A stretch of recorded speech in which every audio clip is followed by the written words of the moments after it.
Alright, welcome back to part 4 of Legend of Zelda: A Link to the Past on the Super Nintendo.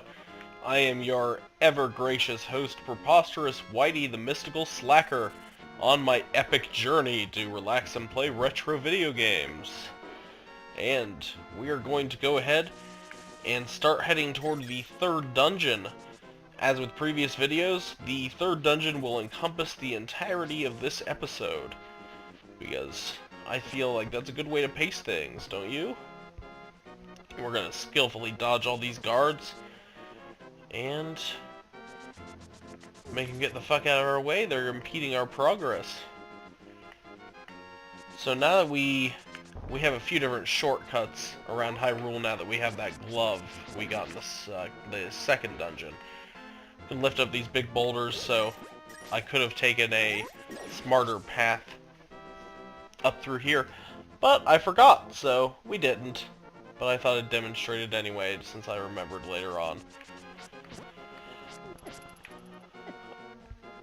I always wonder what that sound is the guards make when they notice you. It sounds like they're almost, I don't know, like ringing a bell? It doesn't... There's so many strange things in this game. It's one of the things I like about it. Modern Zelda games are kind of so clear-cut. It doesn't have that strange, what the hell is this quality that this game sometimes has. I mean, with the Happy Mask Salesman and Majora's Mask, yeah, you still have that, but a lot of modern Zelda, it feels more like straight-up fantasy, whereas this feels kind of more abstract to me, I guess. I don't know, it was the early stages of the franchise. They hadn't quite established its personality yet. In fact, this game is the one that established most things that would go on to be later used. So, it's a revolutionary adventure. If your first game in the Zelda series was Ocarina of Time or later, you owe yourself to go back and check out this one, because it is most definitely worth it. I hope this playthrough inspires at least a few people to go back and give this game a better look. Or not a better look, but another look. A lot of people probably don't even realize it exists. I was on Reddit the other day, and people were talking about how it's so strange that there are people who consider Wii games and PS2 games and even PS3 games and such to be their childhood games.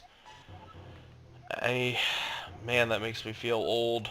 I'm not that old, but this is probably either this or Super Mario World or Yoshi's Island.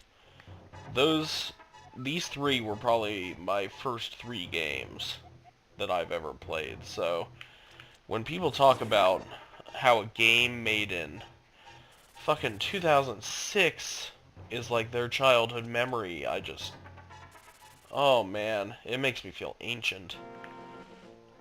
I'm only 23, in case you were wondering.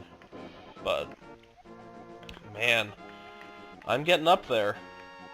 Video games, especially since it's a relatively new medium, video games really, they become dated very quickly. So, I suppose that's the reason. Because people talk about, I mean, like, oh man, they talk about how Twilight Princess was their first Zelda game. And I just can't even imagine that. I like Twilight Princess. A lot of people don't like that game, but I'm one of its proponents in the Zelda community. Really enjoy it. I thought it felt like a beefed up Ocarina of Time sequel, sort of. And I saw nothing wrong with that. I liked the wolf parts. I liked the Twilight Realm in that game. Sort of the equivalent to this game's Dark World, which we'll see later. In fact, probably in the next video, you'll see that. But, a lot of people don't like Twilight Princess. They feel it's an inadequate entry. They like Wind Waker more. But, pretty much every time a new Zelda game comes out, everyone hates the most recent Zelda game and loves the one before that. And that's... Even series creator Shigeru Miyamoto has noted that phenomenon. That Zelda fans are just... They're only happy with whichever game is the second to last to be released. Suddenly that's their favorite one.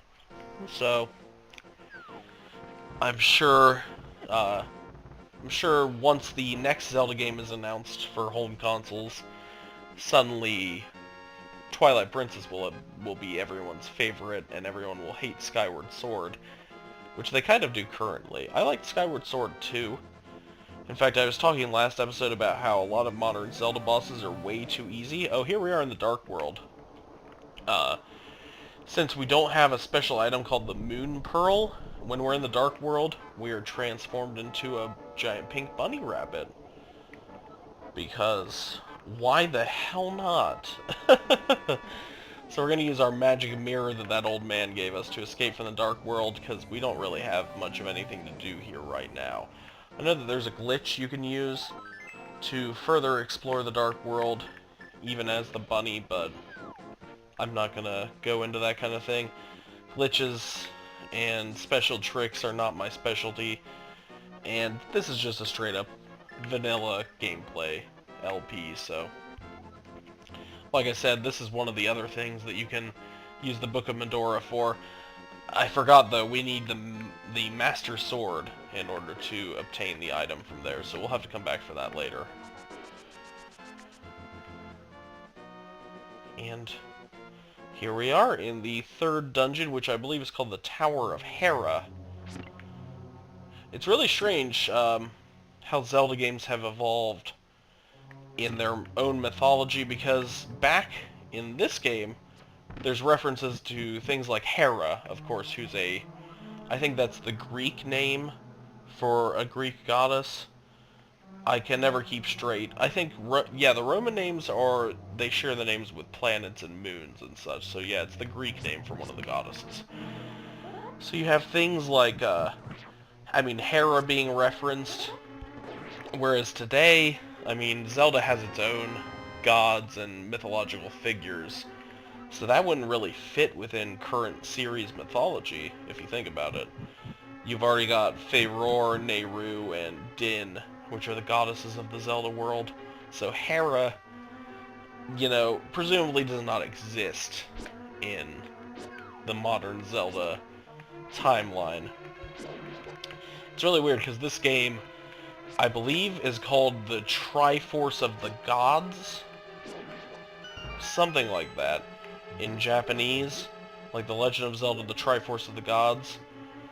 So, again, that's just a really weird example. Also, the sanctuary that we took Princess Zelda to, where she's going to be completely safe in the first episode, that's outright called a church in the Japanese version of the game. So, it's just obviously the series wasn't fully established in its identity yet, and as the series progressed, they just probably decided it was better to have their own internal mythology instead of borrowing, like, using the word God, just the proper name God for their title, or using goddesses like Hera that are actual mythological figures. And I think that's for the best. But it's really weird because you think about how the series could have gone in the other way. What if The Legend of Zelda had kept following that path, and it and it was just based on real-world mythology? What if we, answered to Zeus, or, or what if the actual Christian God was involved? Because in the first Zelda game, I believe, I'm not sure if it's just the Japanese version, but I know in at least the Japanese version, Link has a cross on his shield. And also, I think one of the books you can obtain in a game in the series is referred straight up to as the Bible. So, it's really strange, because you would never see a Nintendo game in the West reference God or the Bible or Hera. Well, obviously Hera, but not any Christian mythological figures. That was... If you know anything about Nintendo in the mid-90s, That was way too taboo for them. Nintendo in the 90s, they approached religion with a great amount of fear in their hearts. They were really worried about pissing off, presumably parents, who would see their children playing a game where they had to get the Triforce of the Gods, let's say, and just get really mad over that. It's really interesting because they've kind of tried to shake off their persona from the 90s, but at the same time, there's a Zelda-style game for the PC called The Binding of Isaac. It's very popular. I'm sure that some of you have heard of it. But it's called The Binding of Isaac. It's a lot like the original Legend of Zelda. It's modeled after that, and sort of like roguelike dungeon crawling games. Anyway, so the story of that game is that a child named Isaac is in his basement being chased by his psychologically unstable mother, who believes that God wants her to kill Isaac. And they will, for instance, not allow that game to be on the Nintendo 3DS. So even though Nintendo has tried to sort of wise up and give developers more freedom when it comes to that kind of thing, they still won't touch religion with a 10-foot pole sometimes. It's a really strange move. You would never see Sony or Microsoft pull that. You would never see Microsoft say, oh yeah, you can put your game on the Xbox, but not if it says the word God or includes religious references. It just doesn't seem like something that would happen on other platforms. Now, to be fair, I think that Binding of Isaac right now is only a PC game, so to be fair, the PS3 and the Xbox don't have it either. But I think maybe Binding of Isaac Rebirth is coming to those platforms. I'm not sure. Which, Binding of Isaac Rebirth is a sort of a pseudo-remake of Binding of Isaac. Anyway, you just generally would not see games refused, because the creator of that game asked Nintendo, we really want this to be on your platform, will you let us put it on there? And he was outright refused. And you just wouldn't see that happen anywhere. So I think it's fascinating. I don't know why Nintendo thinks that it's their job to protect children from religious themes. At the same time, though, they helped publish Shin Megami Tensei 4 in North America.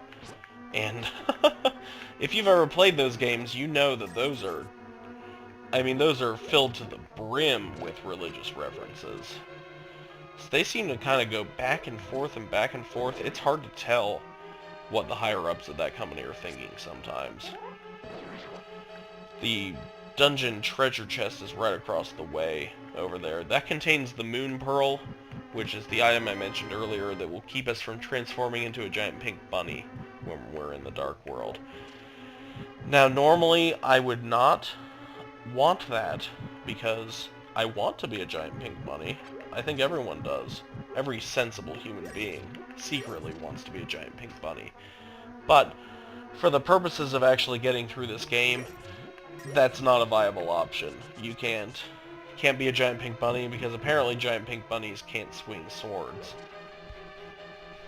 And just like with last episode, I'm going to keep repeating a phrase, and this episode's phrase is giant pink bunny. Make sure to start that trending on Twitter as a hashtag, because obviously this show is popular enough for me to say things like that, right? Mental note to self, my controller is about to run out of batteries. I hope it doesn't die while we're recording. I don't want to have to splice together footage again, like I did for the first episode of Yoshi's Island. So let's try to blow through this real quick. I am going to fight the boss here, and then, if necessary, I will get the Moon Pearl in the next episode.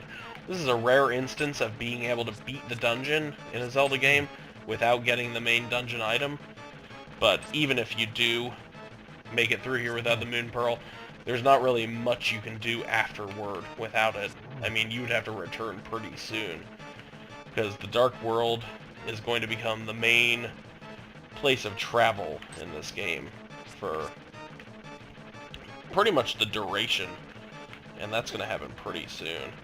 He can knock us off down here. Like, if he knocks us down, it doesn't hurt us, it just sends us, well, he hurts us, but it'll just send us falling to the next floor, so that can get pretty annoying, because you can just keep having to come up here. His health resets every time, so you have to start the fight over. Obviously, I'm probably going to die here, like I did against the second boss, so I'm really proving how good I am at this game. But, again, at least I have a fairy, so you don't have to watch me do all that. And I am confident that I will not be slain again. Oh yeah! Once again, it only took one hit after I was revived by a fairy to beat the boss. I was so close each time to making it through without shame. So now we have the final pendant, which is red. I'm not sure which one that is. Maybe it's wisdom in this game. Maybe it's courage. Like I said, the colors are all switched around. Okay, pendant of wisdom. So green is still courage, but red is wisdom, and blue is power, unlike in other games. So we're going to go ahead and... Hell, you know what? We're going to go ahead and travel back up, and we're going to get the Moon Pearl before we end the episode. I was thinking about maybe doing it off screen, and then maybe starting the recording again after having already gotten the Moon Pearl, but I figure you guys would maybe want to see it. And plus, I don't think this episode has been too terribly long. I'm sure we're probably getting close to 20 minutes, but oh well. Oh, but I'm going to go back to a rant that I was saying earlier in the episode. A lot of people don't like Twilight Princess. I thought Twilight Princess was fine. I don't see what's wrong with that game whatsoever. But a lot of people have a problem with it. Maybe I should go back and play it. Maybe it doesn't hold up as well as I remember. But this is going to sound like blasphemy to Zelda fans. I actually like that game better than the Wind Waker. I like the Wind Waker a lot. I just recently replayed it, like I said, as the HD version for the Wii U, but I like the Wind Waker a lot, but when I replayed it, I realized it had a lot of problems that I didn't see in Twilight Princess. For one, like I said, it's way too easy. A lot of the bosses in that game you can beat without breaking a sweat. Like, I would find myself literally beating bosses and sometimes entire dungeons without taking damage. And I just think that's a little ridiculous. I was talking to Destructoid editor Chris Carter the other day about his review for A Link Between Worlds, which he gave a 6.5 out of 10. That's fine. I'm not one to judge review scores. That's a person's personal opinion.